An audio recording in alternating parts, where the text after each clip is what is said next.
Got it. Okay. All right. Good morning, everyone. Thank you very much for coming. In, I believe, 10 days, we'll be starting the St. Patrick's Day Festival, and in 11 days, the parade here. I'm Ken Slatz out of the Office of Public Communications. We have a lot to cover here today. I see some of our VIPs here. Chief Revenue is here with Savannah Fire Rescue, Assistant Chief Gavin with SPD, and several others who will be introduced, and we will let them speak on behalf of the city and behalf of the parade committee, as Lawrence Bubba Edgerly is with us as well. We're going to start things off. Obviously, we're here. If you look to a picture that was here last year, we did put an effort on enforcement for litter control here in Chippewa Square. And as you see, we are going to increase that enforcement. And you can even see the Trustees Theater in the background from this picture. And that's something that we definitely want to clean up to help keep our city clean. Susan Broker has put together a plan and worked together with Recorder's Court and is going to talk much more about the plan to really enforce not only litter pickup, but underage drinking as well. Susan Broker from our Office of Special Events, Film, and Tourism. Thanks, Ken. Good morning, everyone. I'm getting used to doing this now. I don't know if that's a good thing, but like Ken said, I'm the Director of Office of Special Events, Film, and Tourism, and as such, we are kind of the civilian end of St. Patrick's Day. And the people behind me have a lot more important information to give to you all. But what I want to say overall is that while we are in Chippewa Square and we are focused on some of the behaviors and activities that occurred in Chippewa Square last year, please, I really want to get out to the community that this is not just about Chippewa Square. That certainly the activities and behaviors here in the square prompted us to make some changes, and we're going to talk about those. But throughout the city, we are asking people to step back and say, you know, is this really what we want our community and our event to look like? And I don't think anyone would say yes. You know, looking at this photograph, certainly our dedicated city employees, you can see them there picking up. You know, we'd rather them be doing, you know, something else. Certainly people can pick up after themselves. And so while we are, again, talking about Chippewa, I want to get the message out to our community that we are looking at the entire city and throughout the entire festival zone of behaviors that we just can't accept. So having said that, we will be having a modified Recorder's Court session that day. We've done that in the past, probably from about 10 a.m. to 4 p.m. The judge will actually be in the courthouse, but Chippewa Square will serve as a hub of activity so that our code enforcement marshals and our SPD folks can bring those folks over here. They can be transported to Recorder's Court from this location. As Ken mentioned, we will be focusing on litter, underage drinking, public urination, public drunkenness, those behaviors that nobody wants to see, especially this is a family event. So I will point out that day we are going to be compelling people to pay their fines. If you get a ticket for littering that day, if you go to Recorder's Court, you will be able to pay that fine right there, and it will be a lower fine that day than it will be the following week when you go to pay it online. And so we're hoping folks will do what they're supposed to do, go ahead over there, take the time, get that fine out of the way, and we can process you through the court system. I can answer specific questions about that after everyone's had a moment to speak.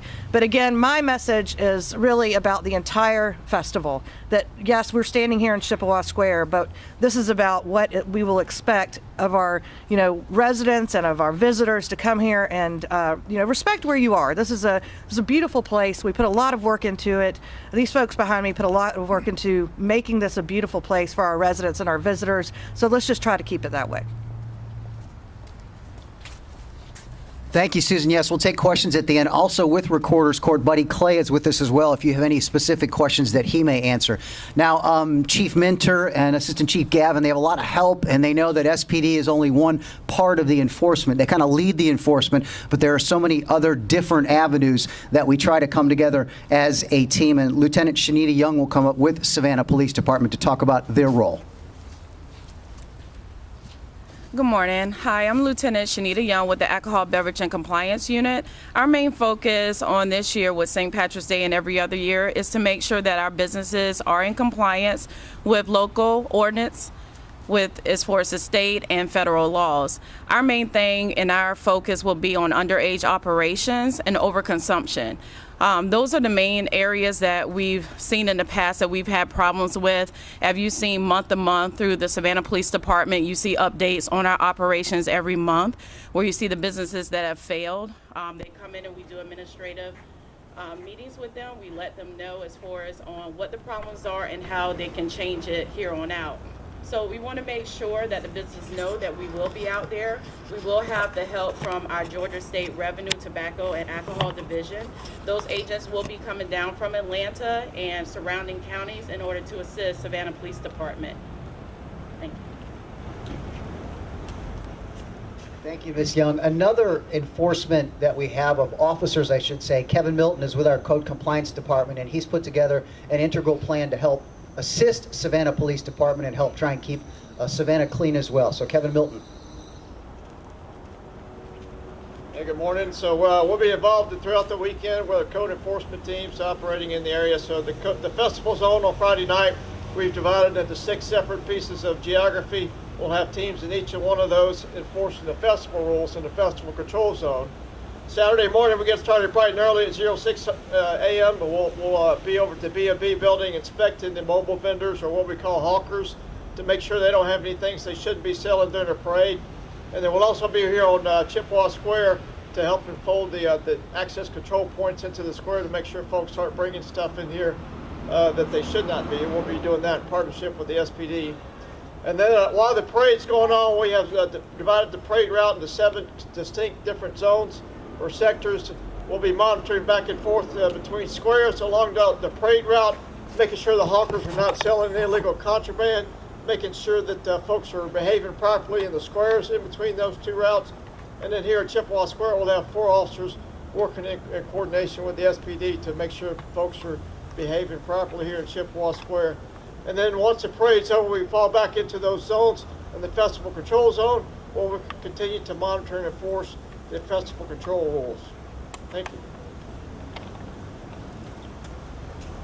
All right, thank you, Kevin. A lot of the other guys that kind of stay in the background, the other department, Sanitation and Greenscapes, and we have John Denyon here with our Sanitation Department. And if you haven't come here, maybe one of the morning after the parade or the morning of one of the festivals around 4 a.m., you can see his crew starting to get work, and they are working all the time, and obviously lots of receptacles out here. But John has put together a plan with the Sanitation Department, and they're ready to help keep Savannah clean as quickly and efficiently as possible. John? Thank you, Ken. Good morning, everybody. The Sanitation Department is going to have 60 to 70 employees here at 3 a.m. on Saturday morning and Sunday morning. We'll start at 3 a.m. and we'll clean up the entire downtown area, and that includes River Street all the way back to Gaston. And these employees will be out picking up litter. There's no other way to really do it. We'll have some street sweepers around, but picking up litter is the way we do it.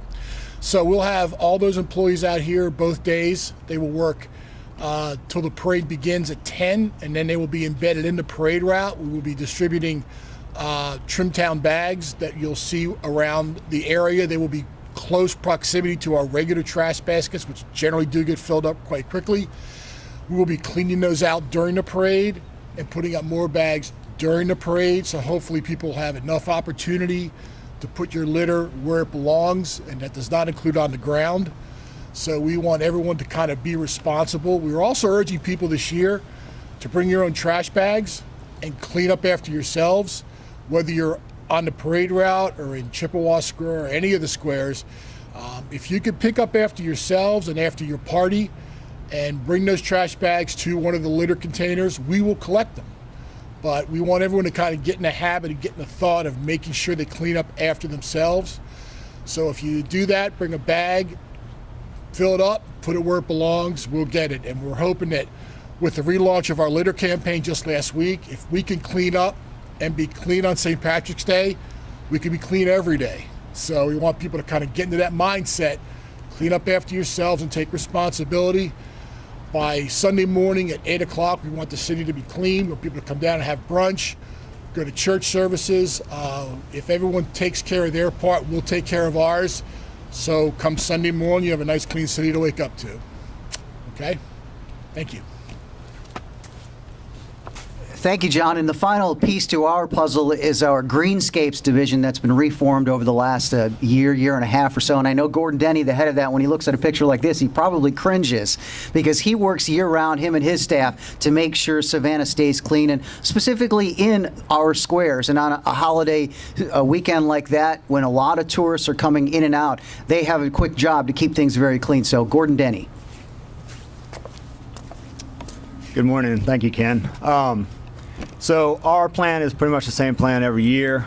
We have staff that comes in and prepares these squares. We start this week with mulching and getting the plant material and everything in order for the visitors and the parade goers. And then as the parade nears, what we do is we embed people. So we come in the morning of, we make sure everything is clean and clear before people get in the squares. About 5 a.m. we'll come through and make sure everything's clean. And then we will monitor throughout the day the squares. We have people embedded in the squares with bags. They're trying to keep the trash from hitting the ground, trying to keep them from overflowing, just so that this picture you see here doesn't happen. It's a near impossibility sometimes, but they do the best they can, and they do an amazing job. Once the parade is over, as soon as we can, usually within about an hour or so, we begin cleaning the squares, getting the trash out, helping sanitation. They'll come pick them up. We will then turn around and try to bring this place back like you saw it before anybody got in here. And it's done. It's amazing. We'll do it again. We'll come back in the next morning after the parade just to make sure that there's no lingering trash or litter from the night before from anybody, and make sure everything is back to good Sunday morning for people to enjoy as they would any other day of the year. All right, thank you, Gordon. And finally, we talked about our teamwork that we do here at the City of Savannah, and you hear from several of the team members, but it's also a major partnership, and the partnership that the city has grown with the Parade Committee is so important. Of course, the parade is the central figure for the festival weekend, and on behalf of this Parade Committee, Bubba Edgerly is with us to talk about that partnership and the role that they may play along with us in helping keep Savannah clean. Bubba? Thank you. Good morning. We've been working as a partnership with Susan and the City of Savannah since May. We're here to help keep Savannah green and clean. So during parade day, we'll have our adjutants. They'll be in white coats and golf carts, be carrying trash bags, the paper bags, and we'll be handing them out throughout the parade route, especially in the staging area and all along the parade route. So that's our partnership with City of Savannah, and it's been working really well. Thank you, Susan, for working with us. Thank you. All right, thank you, Bubba. Does anyone have any questions for any of these fine folks up here? I guess my only is, when you're closing the squares, do you have like a timeline for people who like come and set up? I mean, they do the running of the squares normally, but do they have to get out at a certain time or that sort of thing? Well, you know, we're focusing on Chippewa, and we know what's going to happen, right? So we have all this interest and focus on Chippewa, so folks are going to go other places, right? So we are encouraging families with the parade committee to get here early and get their spot. We will have the land rush, as we always do, that morning. But to your point and your question, we do plan on closing Chippewa at 4. So about an hour after the parade ends, depending on when it makes this loop around, we'll be watching that. And so we will have our code compliance staff here and SPD here to help us with that.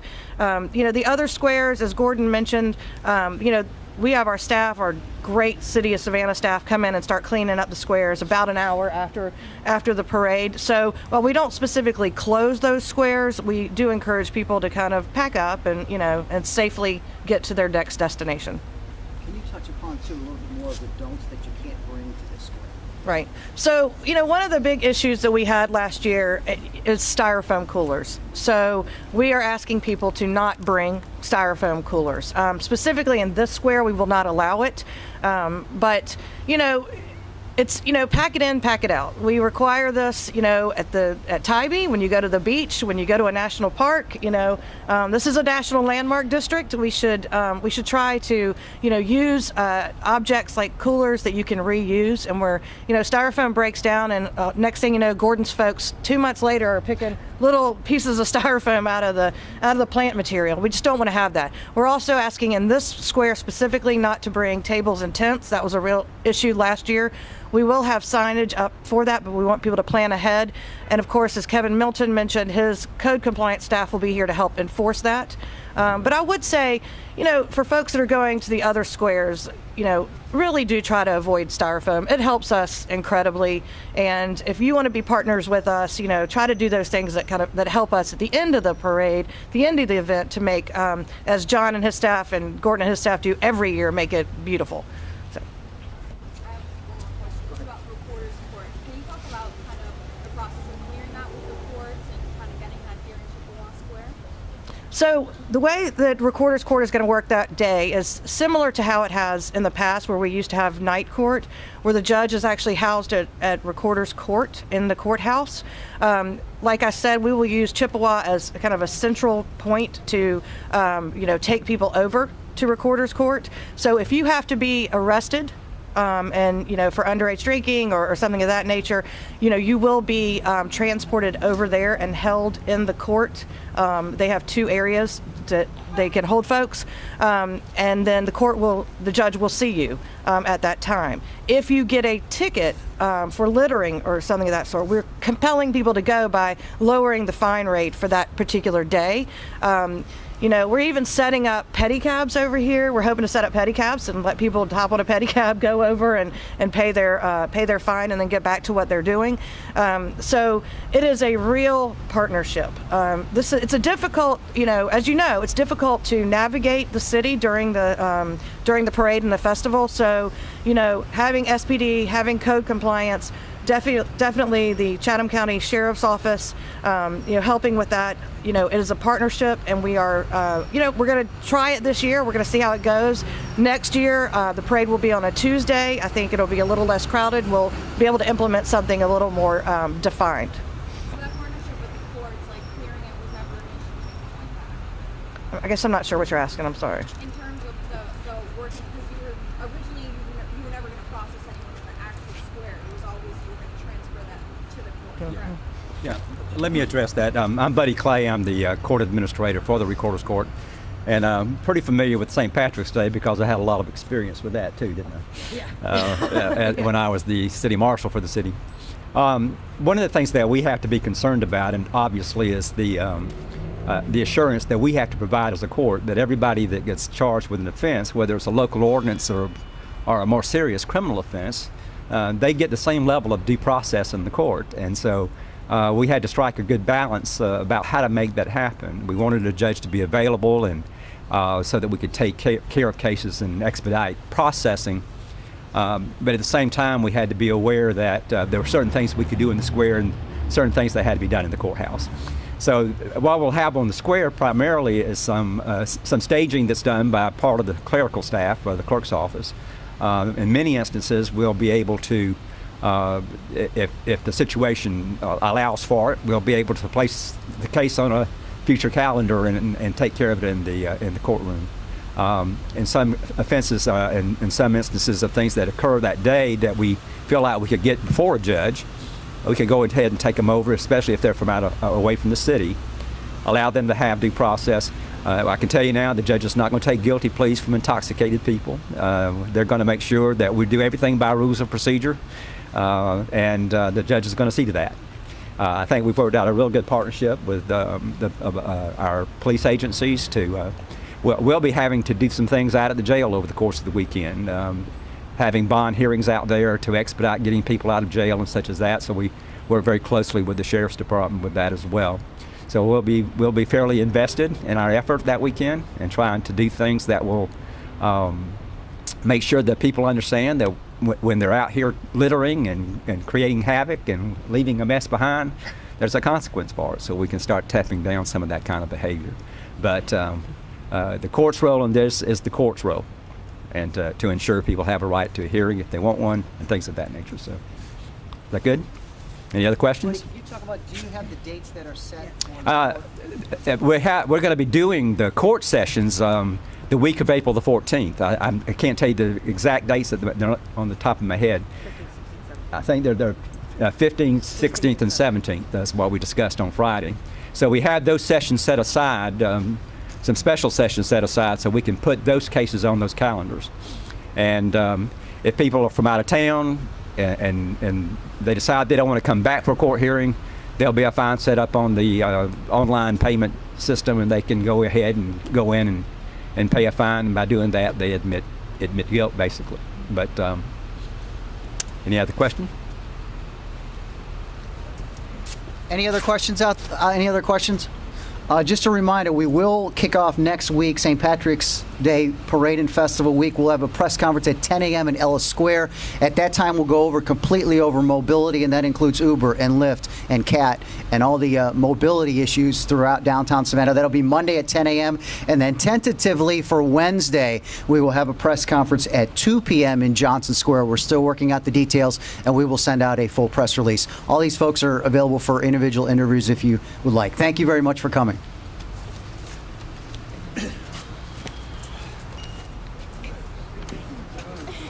Thank you all. Thank you.